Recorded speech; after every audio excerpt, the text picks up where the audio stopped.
Hello there, my very good friends. On today's wrestling news, we have some very mixed news on Randy Orton's WWE return. The latest on WWE de-pushing Matt Riddle. Got a backstage update on why Lynch versus Stratus isn't on SummerSlam. And a WWE Hall of Famer is set to have a presence at this year's SummerSlam. I'm Adam Wilborn. And I'm Andy Murray. And this is the news. We're going to kick this thing off by talking about Randy Orton. Fightful Select have come through with their latest update on this man and his situation. Some of it sounds quite positive. Some of it sounds pretty worrying, to be honest. But, you know, I think broadly positive. Maybe you guys can decide. Anyway, Randy Orton, he's been training, he's been working out, but doctors have advised him that wrestling again isn't a good idea, and WWE have not come up with any creative plans for any kind of comeback. Fightful note that comeback is yet to be factored into WWE creative. Some sources have indicated that people shouldn't count on the 43-year-old being at SummerSlam this weekend, for example, which has maybe been speculated.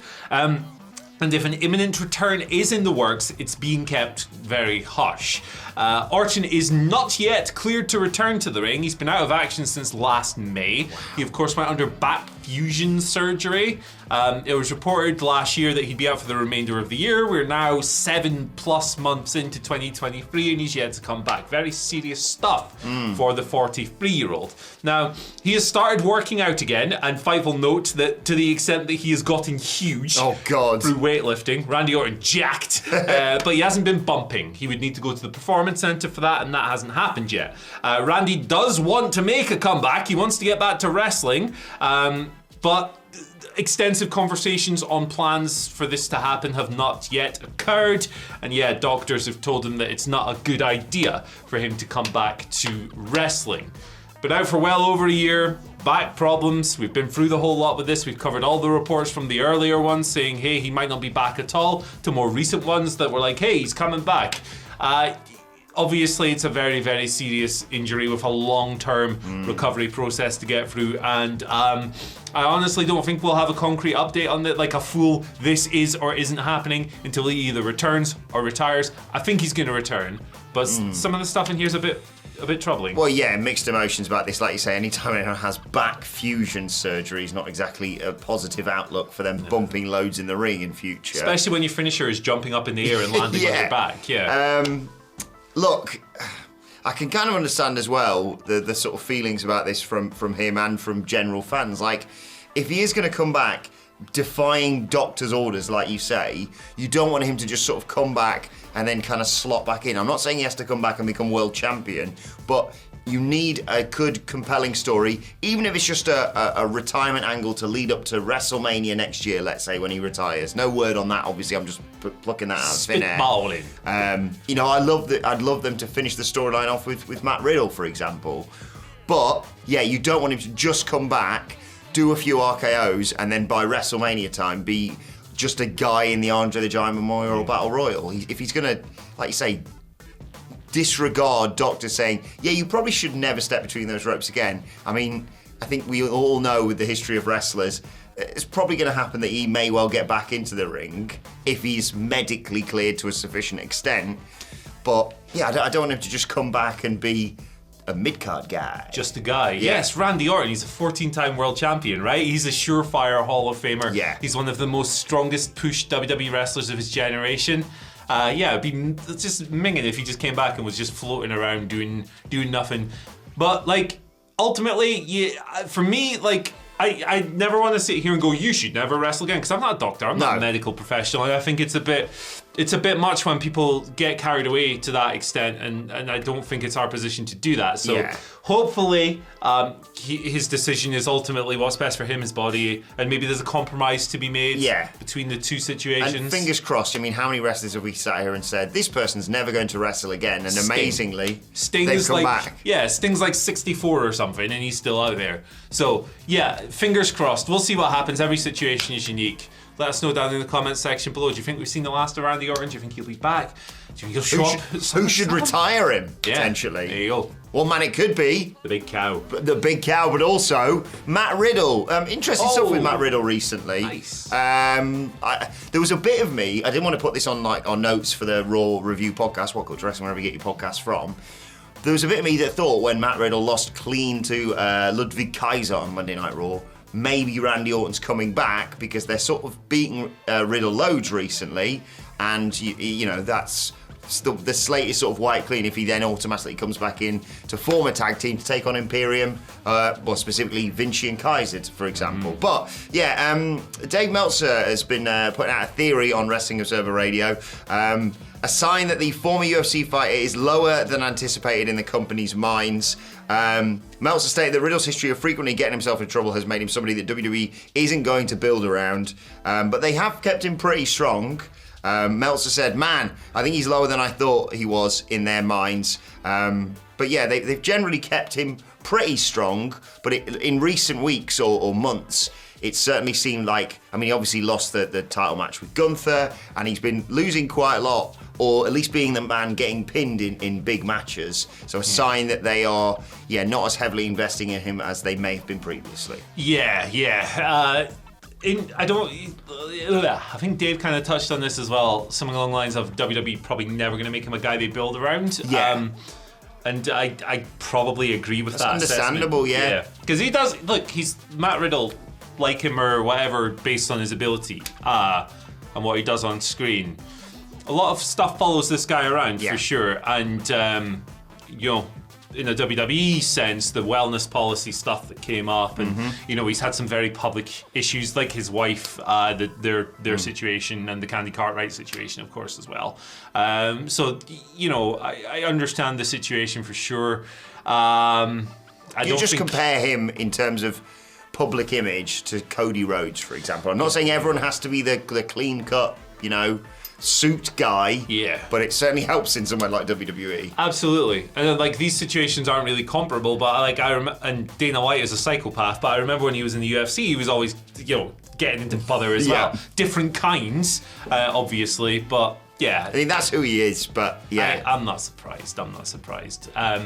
But yeah, there we go. You know what else would help you not be surprised? I was wondering how you were going to get there. Subscribe to the channel, baby. Then Ring when the the bell. video pops up, you'll be like, oh, it's the boys. Ring the bell, all that stuff. You get the notifications. It really does help us, and we thank you a lot for taking that step. If you haven't taken that step yet, no worries. Hey, just take that step with your finger on the mouse. Click. Clickety click. I don't know why you're clicking twice, but click. Yeah, don't do that. You'll unsubscribe if you do that. To subscribe and ring the bell, that's 2 clicks. Maybe. Yeah, that'll do. Right, let's roll over to Becky Lynch versus Trish Stratus. That's not on SummerSlam. No. That was covered on Raw.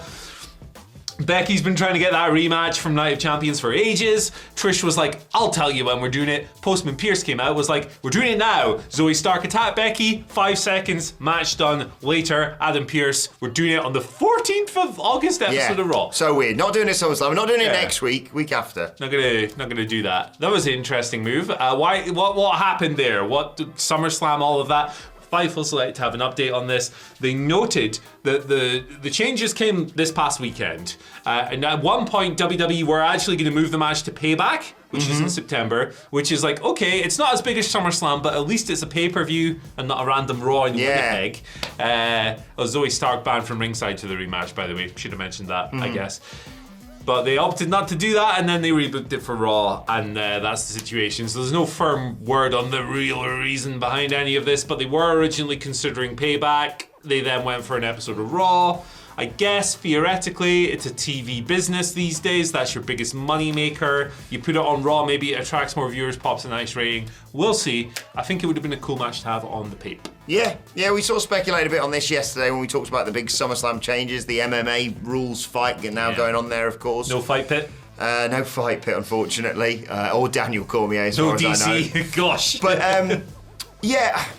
I don't know, I think people are divided on this. I think me and Sidge yesterday were kind of in agreement that if you were looking at that SummerSlam card and you were like, we need to get rid of one match off that because we need to fit a Battle Royal on there so LA Knight gets a win on our second biggest show of the year, it probably would have been this match. I think on paper, it's one of the biggest matches you can put on, especially considering with the WrestleMania build and blah, blah, blah. Or the WrestleMania fallout, I should say. But I just don't think it's lived up to it. I think they've done, as I mentioned yesterday, I think they've done great things for Zoe Stark with this, but I don't think it's really cut through in terms of, especially with the star power of Becky and Trish. They're in Canada, which is going to be weird for the dynamic, though, as we say that. I don't know. I wouldn't have been surprised if they said actually especially because of Trish's shoot face injury. If they were like, right, the reason actually we can't do it is because of that. Well, let's just do it on Payback. But no, they're going for Raw. Well, I'm sure it'll do a really good rating for them, and I don't care about that sort of thing. Me neither. I'm not going to stop talking about that. And instead, look ahead to SummerSlam. It goes down on Saturday, of course, and a Hall of Famer is going to be involved. Is it going to be Stone Cold Steve Austin? Maybe. Is it going to be The Rock? Well, if you were hoping for that, you're half right. Because it's Kid Rock. It's A-Rock. Kid Rock's going to be involved in SummerSlam, everyone. AJ Styles delighted at this news. He is, he's, according to WrestleVotes, he's going to be part of the cold open. No word if he's going to be there in attendance, necking on with someone like he did. Where was that? Was that last year's SummerSlam? I think so, yeah. YouTuber and comedian Chelsea Lynn, he got off with basically at last year's SummerSlam whilst I was going, is that Kid Rock? We were talking about this the other day, me and Tidge, about, do you remember you were watching that, I think it was a Battle Royal, and everyone was like, wait a second, is that Tatanka? Yeah. That was my same experience. Kid Rock. Kid Rock, with all the baggage that comes with Kid Rock, is going to be part of the out of everyone, you could have picked Lightning McQueen, for Christ's sake. It's a car-based pay-per-view. Why not? But it's Kid Rock. Kid Rock's going to be welcoming He us. is from Detroit, I guess. Is he? I think he is. Yeah, he must be. They could have just got like someone cool from Detroit, like Never Ending. I wonder if he's going to perform. Oh, I do hope not. Cold as Life. What's going on? I've probably just got those two band cities wrong. Apologies. Summer long. He's going to do all summer long because there's no fucking summer out here. What's going on with the weather in England, by the way, guys? It's out of control. So much for the summer, eh? It was 35 degrees in Italy last week, so hey, I'm not complaining. They love Kid Rock. Yeah, they do. Nobody loves anything as much as WWE loves Kid Rock. So, okay. Wonder Sure. if it could be anything to do with their political alignment. Well, who knows? Let's move on, shall we? Yes, sorry. We'll just move down. Bar with the bar. The bang-a-dang, diggy. Yeah, maybe don't. Up jump the boogie. Do you know what? I'll allow it. Like you say, if he is from Detroit, which I think he is, the more I keep saying this, the more I believe it. Fine, have him do the cold open. Do not give him a live microphone. Or put the camera on him at any time during the show for me. But anyway, at WhatCulture WWE on X, if you want to send us Twitter questions, it's still not. It's still Twitter. To send us Twitter questions, I just said there. Like even look, even the thing. Tweet. Right, even the thing about this. I've just looking at my phone. The logo sucks. Yeah. Like it's so eye-catching. What's going on? Anyway, X is bad. But yeah, we've taken some questions from there whilst it slowly burns itself out. First question today comes from Senor Magico, who says, what if Dominic Mysterio transitioned to being the leader of the LWO, making them heels? I warned you about this one.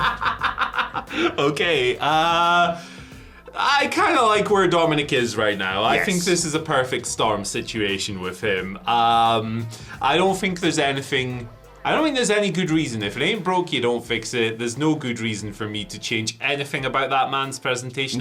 It's working on every single level. The Judgment Day are largely responsible for NXT's recent ratings increase. They're doing really well there in a business and creative sense. I like the LWO as they are as well at the moment. So I don't think there's any good reason to change anything about that presentation at all. Dominic is in the perfect spot. Sorry, I've been looking at Kid Rock's Wikipedia page.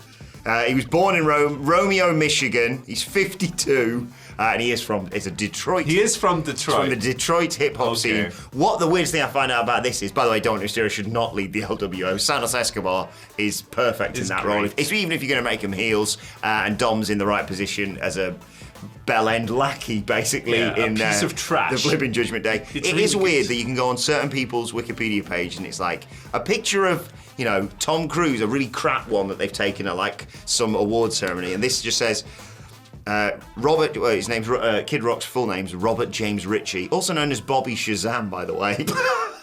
And the thing that just says Ritchie at the White House in 2017. Of course. Why that's just a thing that's happened. Why is Kid Rock at the White House? Right, next question. Oh god, it's like Keith Chegwin showing up at 10 Downing Street. Jesus. We've got the Crankies. Can't get much worse down there, in my opinion. Well, you're not wrong. Keep checking who would upgrade that situation, brother. Anyway. Second question today comes from Phil James Tattoo. He sent us this saying, did you or the rest of the WhatCulture staff, this was directed at you, Andy, did you or the rest of the WhatCulture staff notice that the CM Punk X, not Twitter, the X symbol on the belt just happens to cross directly over the E in AEW, which stands for Elite? Coincidence? Yeah. Yeah, he writes coincidence, I think not. Yeah, no, it is a coincidence. It's a coincidence. It's a happy coincidence, I'm sure. I mean, where else are you going to spray an X? Like, in the middle of the belt. The E is in the middle of the belt. It's going to cross over. Was this were people talking about this online? People were getting a bit, fidgety about this over the weekend. And I was like, wow. If they were called All Wrestling Elite, it would have gone through the W. It's just whatever happens in the middle. Don't get me wrong, I'm sure he was absolutely jazzed when he went, shh. Wait a second. What on earth? This is wild. Look, I know, look, he's still... What was he said on Collision? Sometimes you're the only adult in the room and you're left holding the bag or something along those lines. He's still stirring the pot, poking the... Needling. But he's not like, this is going to be a statement. It's his symbol. Yeah, when we talked about this before, you said this. Yeah, it's a straight edge thing. Like, bands put the X's on their hands before they play and stuff. It's a symbol of his lifestyle. And it's something that's very important to him. This was not... Fundamentally, I have no doubt in my mind, 100%, this was not a shot at the Elite. Yes. And if he wants to, he already has done a lot worse shots at the Elite. Yes. Yeah, he is one of the... Literally, and one of them happened backstage. Exactly, a literal punch.